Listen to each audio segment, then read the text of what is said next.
નમસ્કાર વિદ્યાર્થી મિત્રો, ફરી એકવાર મળીએ છીએ ભૂગોળ વિષયમાં પ્રકરણ 9 કુદરતી સંસાધનો. એમાં આગળનું ટોપિક જે છે એની ચર્ચા કરવાની છે વિદ્યાર્થી મિત્રો. આપણે ભૂમિ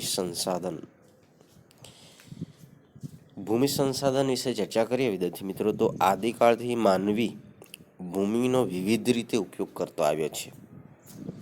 કોઈ ઘર બનાવે છે જમીન પર, કોઈ ઉદ્યોગ સ્થાપે છે, ખેતી કરે છે, કે કોઈ પણ પ્રવૃત્તિઓ જે છે એ બધી પ્રવૃત્તિઓ જે છે એ ભૂમિ ઉપર કરવામાં આવે છે. માટે કહેવામાં આવે છે કે અહીંયા આદિકાળથી માનવી ભૂમિનો વિવિધ રીતે ઉપયોગ કરતો આવે છે. તેમાં સૌથી વધુ ઉપયોગ જે છે એ ખેતી કામ જે છે એમાં થાય છે. ભૂમિનો ઉપયોગ ખેતીના ઉપયોગમાં આવતા ભૂમિને જમીન કહે છે, સોઇલ. યાદ રહે વિદ્યાર્થી મિત્રો, જે ખેતી કરવામાં આવે છે એ જમીનને શું કહેવામાં આવે છે? એ ભૂમિ ભાગને જમીન કહેવામાં આવે છે. અને અન્ય ઉપયોગમાં થતા ભૂમિ ભાગ જે છે એને ભૂમિ કહે છે. બરાબર. લેન્ડ. રહેઠાણ, પરિવહન, માર્ગ, ઉદ્યોગ, ઉપવન, જળાશયો બનાવવા માટે માનવી શેનો ઉપયોગ કરે છે? જમીનનો ઉપયોગ કરે છે. શેનો ઉપયોગ કરવા માટે? રહેઠાણ માટે. બરાબર વિદ્યાર્થી મિત્રો, અહીંયા યાદ રહે, રહેઠાણ છે, પરિવહન, માર્ગ, ઉદ્યોગ, ઉપવનો, જળાશયો બનાવવા માટે શેનો ઉપયોગ થાય છે? જમીન જે છે એનો ઉપયોગ કરવામાં આવે છે. પડતર અને ખરાબાવાળી જમીન ને કેળવીને માનવી તેને ખેતીલાયક જમીન બનાવે છે. આમ અનેક રીતે જે છે માનવી ભૂમિનો ઉપયોગ કરે છે, વિવિધ રીતે. એ બાબત જે છે આપણે જોઈ ગયા વિદ્યાર્થી મિત્રો, કે ખેતી જે છે એનો ઉપયોગ જે છે કઈ રીતે થાય છે. ખેતી, હવે મુખ્ય પોઈન્ટ જે છે એની ચર્ચા કરીએ. ખેતી કે ભૂમિ. ખેતી જે છે એનો ઉપયોગ જે છે ખેતીનો, ભૂમિનો ખેતી માટે ઉપયોગી છે માનવી પ્રાચીન કાળથી કરતો આવ્યો છે. પ્રાચીન કાળથી વિદ્યાર્થી મિત્રો યાદ રહે, પ્રાચીન કાળથી ખેતીનો ઉપયોગ કરતો આવ્યો છે. ખેતીની શરૂઆત સાથે માનવી સ્થાયી જીવન છે શરૂ થયું છે. શેના સાથે? ખેતીની શરૂઆત સાથે માનવીએ સ્થાયી જીવન શરૂ કર્યું છે. ખેતીનો વિકાસ માનવીને સામાજિક અને આર્થિક પરિવર્તન મહત્વનું પરિબળ છે. ખેતીનો જે વિકાસ થયો છે એના કારણે શું થયું છે? એક સામાજિક પરિવર્તન જે છે એ આવ્યું છે. કેવી રીતે? તો કે ખેતી જે છે એમાં સુધારો વધારો થાય, આવકો વધે, તો આર્થિક રીતે જે છે એ પરિવર્તન આવે છે. એટલે આર્થિક રીતે જે છે સદ્ધર થશે, આવક થશે, સંપત્તિ વધશે વગેરે. અને એ સંપત્તિને આવક વધવાના કારણે સમાજમાં વ્યક્તિ જે છે એનું માનમોભો વધે છે. વ્યક્તિ પાસે સામાજિક જીવનશૈલી જે છે એમાં સુધારો આવે છે. એ સામાજિક રીતે પરિવર્તન આવે છે. ઇજિપ્ત અને ભારત જેવા દેશમાં ઉપજાઉ સ્થાનો જે છે ત્યાં સદીઓથી ખેતી કરવામાં આવતી હતી. સદીઓથી. ઇજિપ્ત અને ભારત જેવા રાષ્ટ્રમાં. ભારતમાં વેદકાળમાં પણ પદ્ધતિસર ખેતી કરવામાં આવતી હતી. કયા કાળમાં? વેદકાળમાં. સમય જતાં સંસ્કૃતિના વિકાસની સાથે સાથે અનુકૂળ આબોહવા અને ફળદ્રુપ જમીન જે છે વિસ્તારમાં સ્થાયી ખેતી પદ્ધતિ જે છે વિકાસ પામી. વિશ્વભરમાં તે ઝડપથી ફેલાઈ. પદ્ધતિસરની ખેતી જે છે વિશ્વભરમાં સમય જતાં શું થઈ છે? ફેલાય છે. પરિણામે ગ્રામ્ય વસાહતો જે છે અસ્તિત્વમાં આવ્યો. ગ્રામ્ય વસાહતો જે છે શેના કારણે વિદ્યાર્થી મિત્રો અસ્તિત્વમાં આવે છે? ખેતીના કારણે. બરાબર. એશિયા જે છે 18મી સદી છે એમાં યુરોપમાં ઔદ્યોગિક ક્રાંતિ શરૂ થઈ. કઈ સદીમાં? 18મી સદીમાં. વિદ્યાર્થી મિત્રો યાદ રહે, 1 માર્કનો સવાલ પૂછાય છે અહીંયા. ઔદ્યોગિક ક્રાંતિની શરૂઆત ક્યારે થઈ? તો કે 18મી સદી જે છે એમાં યુરોપ, કયા દેશમાં? તો કે યુરોપ દેશમાં ઔદ્યોગિક ક્રાંતિ શરૂ થઈ. ઔદ્યોગિક ક્રાંતિ એટલે કે યંત્રો, સાધન સામગ્રી જે છે એની શોધખોળો જે છે એ સમયમાં વધારે થઈ હતી. માટે એને ઔદ્યોગિક ક્રાંતિ તરીકે ઓળખવામાં આવે છે. અને એવા યંત્ર, સાધન સામગ્રી છે ઔદ્યોગિક ક્ષેત્રે જે છે એ શું કર્યા હતા, વધારે ઉપયોગમાં લીધા હતા. માટે એ સમયગાળાને ઔદ્યોગિક યુગ તરીકે ઓળખવામાં આવે છે, અથવા તો ક્રાંતિ તરીકે ઓળખવામાં આવે છે. તેની અસર જે છે એશિયા છે, અમેરિકા, આફ્રિકાના દેશો જે છે એમાં થઈ. યુરોપીય સ્થાનોમાં ખેતી ક્ષેત્રે પરિવર્તન આવ્યું, તેમાં વિશિષ્ટીકરણ થયું. વિશિષ્ટીકરણ એટલે કે આવડત, એક જ ટેકનોલોજી કે એક જ જે છે કૌશલ્યમાં મહારત થવું. બરાબર. દાખલા તરીકે દરજી જ છે તો એ શું કરશે, કપડાં સીવવામાં મહારત છે. બરાબર.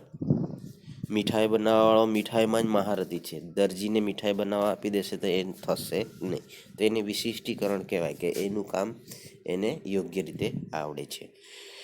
વિશિષ્ટીકરણ થયું અને એના કારણે ઘઉં, ડાંગર, શેરડી, કપાસ, ચા, કોફી, રબર વગેરે જે છે એ મુખ્ય પાકો જે છે એ બન્યા. મુખ્ય પાકો એટલે કે આવક આપતા પાકો જે છે તરીકે એને ઓળખવામાં આવે છે, જેને આપણે બીજા શબ્દમાં રોકડિયા પાક તરીકે પણ ઓળખાય છે. આ પાકની માંગ વધતા વ્યાપારિક અને બાગાયતી ખેતી જે છે એનો વિકાસ થયો. કયા પાકોનો?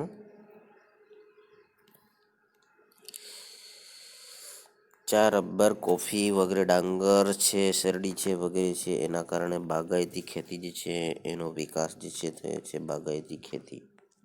બરાબર. વિશ્વમાં ખેતી જે છે, ખેતીના વિવિધ પાકની વૈશ્વિક હેરફેર થઈ છે. ખેતીના કેટલાક દાખલા તરીકે ઉદાહરણો આપવામાં આવે છે. અમેરિકામાંથી વિશ્વના ફલક પર જે છે એ શું ગયું છે, મક્કા જે છે એ ગઈ છે. પછી બટાટા જે છે, એન્ડીઝ જે છે તે યુરોપ પ્રદેશમાં ગયા છે. પોર્ટુગીઝો ભારતમાં આવ્યા 18મી સદીની અંદર અને ભારતમાં તમાકુ લઈને આવ્યા હતા. બરાબર. તેવી રીતે જે છે પાકો જે છે એની હેરફેર થઈ છે વૈશ્વિક ક્ષેત્રોમાં. આજના ટેકનોલોજી યુગમાં ખેતીમાં આમૂલ પરિવર્તન આવ્યું છે વર્તમાન સમયમાં. બરાબર. વિદ્યાર્થી મિત્રો, ખેતી ક્ષેત્રે ખૂબ જ પરિવર્તન આવે છે. આજે આધુનિક ખેતી જે છે કરવામાં આવે છે. બરાબર. ટપક સિંચાઈ પદ્ધતિ જે છે એના દ્વારા, ફુવારા પદ્ધતિ, માઇક્રો ઇરિગેશન, સજીવ ખેતી વગેરે જે છે એ સામાન્ય જે છે એ ઋતુ પ્રમાણે જો જોઈએ તો 3 ખેતી જે છે વર્ષ દરમિયાન જે છે કરવામાં આવે છે. અને એ શેના કારણે થઈ રહી છે? આજે ટેકનોલોજીના કારણે. બરાબર. કૃષિ ક્ષેત્રમાં પણ ટેકનોલોજી જે છે આવી ગઈ છે, જેને આપણે હરિયાળી ક્રાંતિ તરીકે, પાણી ખાતર ટેકનોલોજીની પદ્ધતિ તરીકે પણ ઓળખાવીએ છીએ. બરાબર. પરંતુ ગ્રીન હાઉસ ઊભા કરીને અનુકૂળ વાતાવરણ સર્જીને પાક પણ લેવામાં આવે છે. Green house. બરાબર. જે તાપમાન જે છે એને શું કરવામાં આવે છે? સંગ્રહ કરવામાં આવે છે, અથવા તો તાપમાન જે છે એ એવા ટેમ્પરેચર દ્વારા ગ્રીન હાઉસો જે છે ઊભા કરીને ખેતી જે છે એ કરવામાં આવે છે નવી ટેકનોલોજી પ્રમાણે. ભૂમિ સંસાધન સાથે જોડાયેલી સમસ્યાઓ જે છે એની વાત કરીએ વિદ્યાર્થી મિત્રો. ખેતીલાયક જમીનમાં ઘટાડો. હવે સીધી વાત છે, ખેતીલાયક જમીનમાં ઘટાડો જે છે એ કેટલાક જવાબદાર કારણો જે છે એના દ્વારા થાય છે. દાખલા તરીકે શહેરીકરણ છે, ઔદ્યોગિકરણ, સડક માર્ગોનું નિર્માણ કરવું, રેલ માર્ગોનું નિર્માણ કરવું વગેરે જે છે કારણોને લીધે આજે ખેતીલાયક જમીન જે છે એમાં શું થયો છે? ઘટાડો થયો છે. અને એ બાબત વિશે તમે જાણી શકો છો. આપણી આસપાસ શહેરીકરણ જે છે વધી રહ્યું છે, ઔદ્યોગિક વસાહતો પણ વધી રહી છે, સડક માર્ગો, રેલ માર્ગો જે છે આપણા નજર સમક્ષ જે છે બનતા હોય છે. અને ત્યારે ખેતીલાયક જમીનનું પ્રમાણ જે છે એમાં ઘટાડો થવાનું જાય છે. વિદ્યાર્થી મિત્રો, અતિસિંચાઈ બીજું કારણ છે. અતિસિંચાઈથી ક્ષારીકરણ વધે છે. ભૂગર્ભ જમીનમાં રહેલું જળ જે છે એ જળનો ઉપયોગ જે છે વધારે પડતો ઉપયોગ થાય છે. જેમ જેમ સિંચાઈનું પ્રમાણ વધશે તો શું થશે? જમીનના નીચે રહેલો ક્ષાર જે છે એ શું થશે? ઉપર આવશે. કેમ? તો કે એની ઘનતા જે છે એ કેવી છે? ઓછી ઘનતા હોવાથી એ જલ્દીથી ઉપર આવે છે. અને વધારે સિંચાઈ કરવાથી શું થાય છે? જમીન જે છે એમાં ક્ષારનું પ્રમાણ જે છે એ વધવા માંડે છે. તો એ રીતે એક ક્ષારીકરણની સમસ્યા જે છે એ પણ જમીન પ્રદૂષણ માટે એક જવાબદાર કારણ છે. જમીનનું ધોવાણ. હવે જમીનનું ધોવાણ જે છે એ કેવી રીતે થાય છે કે જમીન પર સિંચાઈ જે છે એ વર્ષ દરમિયાન પ્રમાણે 3 વાર જે છે એ ખેતી કરવામાં આવે છે, જેના કારણે ક્ષારનું પ્રમાણ વધી જાય છે અને ક્ષારનું પ્રમાણ જે છે એ શું કરે છે, જળ સંગ્રહ જે છે એ કરવાની શક્તિ જે છે એમાં ઘટાડો કરી દે છે ક્ષાર. બરાબર, ઉપલું પડ જે છે એ જળ સંગ્રહ કરી શકતું નથી અને ચોમાસામાં જ્યારે વરસાદ જે છે ધોધમાર વરસાદ પડે છે ત્યારે એ ઉપલું પડ જે છે એ શું થાય છે, એનું ધોવાણ થતું હોય છે. તેવી જ રીતે બીજું કારણ છે કે નદીના ઉપરવાસમાં જંગલનું પ્રમાણ જે છે ઘટતા સ્ત્રાવ જે છે ક્ષેત્રમાં જળ પ્રવાહ જે છે એ ઝડપી બની જાય છે નીચાણવાળા પ્રદેશમાં. ઉપરથી તો ધીરેથી આવે છે ફાટ માર્ગો દ્વારા, બરાબર, અલગ અલગ ક્ષેત્રોમાંથી, પરંતુ નીચાણવાળા જેમ જેમ નીચાણ થતું જશે તેમ તેમ પાણીનો સંગ્રહ વધારે થશે અને એ રીતે જે છે નદીમાં પૂરની સ્થિતિ થાય છે અને એના કારણે પણ જમીનનું ધોવાણ થાય છે. વિદ્યાર્થી મિત્રો, આગળનું કારણ જે છે એ નિર્વનીકરણ એટલે જે ખેતી ન કરવી અને બીજા ઉદ્યોગો જે છે એનું વિકાસ થવો નિર્વનીકરણ તરીકે ઓળખવામાં આવે છે. નિર્વનીકરણમાં શહેરીકરણ આવશે, ઔદ્યોગિકરણ આવશે, સડક માર્ગનું નિર્માણ, રેલ માર્ગનું નિર્માણ, વન પ્રદેશોમાં વિમાન મથકો બનાવવા, ખેતીને પ્રોત્સાહન એટલે કે જે ટેકનોલોજીકલ ખેતી કરવામાં આવે છે તે, પ્રદૂષણ વગેરે જે છે એના કારણોસર વન વિસ્તારો જે છે એમાં ઘટી રહ્યા છે અને એના કારણે શું થાય છે, જમીન પ્રદૂષણ જે છે કે અર્થતંત્રમાં પર્યાવરણીય પ્રદૂષણો જે છે ફેલાય છે. વિદ્યાર્થી મિત્રો, ઝૂમ ખેતી પણ જમીન પ્રદૂષણ માટે એક જવાબદાર કારણ છે. વિદ્યાર્થી મિત્રો, આજે પણ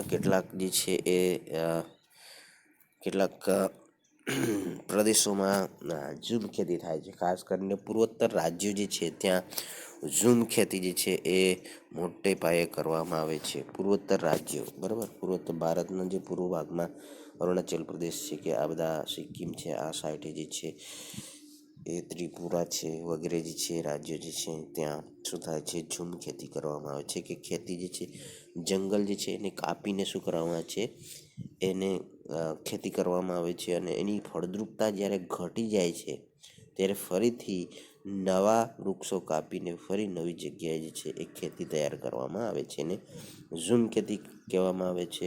અને આવી ઝૂમ ખેતી દ્વારા જમીન જે છે એનું સમસ્યાઓ જે છે ઊભી થાય છે.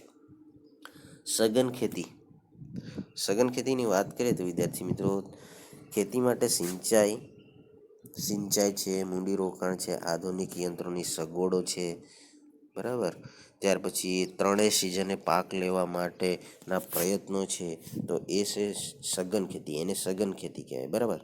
બરાબર, આધુનિક ખેતી, અને એના કારણે પણ જમીનની ફળદ્રુપતા ઘટે છે. સીધી વાત છે, સઘન ખેતી કરીએ છીએ ત્યારે આપણે શું કરીએ છીએ વિદ્યાર્થી મિત્રો, ખાતરનો વિપુલ પ્રમાણમાં ઉપયોગ કરીએ છીએ, 3 સિઝનમાં સિંચાઈ કરીએ છીએ, એના કારણે ક્ષારીકરણ થાય છે.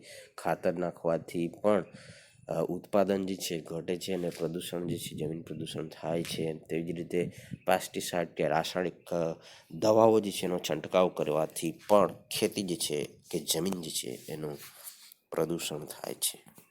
તો વિદ્યાર્થી મિત્રો, અહીંયા આપણે જમીન જે છે પ્રદૂષણ જે છે એ માટેની સમસ્યાઓ જે છે જોઈ ગયા.